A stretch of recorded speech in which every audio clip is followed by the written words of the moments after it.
Do you have a dinosaur lover in your life? Why not whip up these delightfully prehistoric fossil biscuits for them?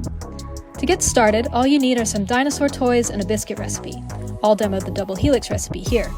Whoop! Don't forget to wash your prehistoric toys.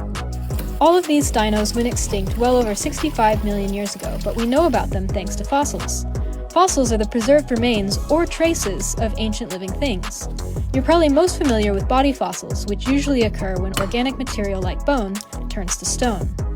But in addition to body fossils, ancient animals can also leave behind trace fossils. This kind of fossil preserves indirect evidence of ancient animal behavior, most famously through footprints. Other examples of trace fossils include burrows, nests, and even poop. Paleontologists find footprints really helpful because they tell us about an animal's size, the way that it walked, and whether it traveled in groups.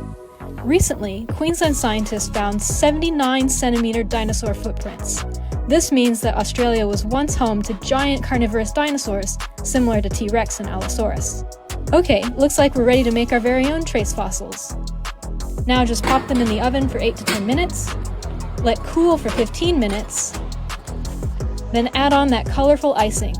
Check out the Double Helix blog to learn more and for the instructions in full.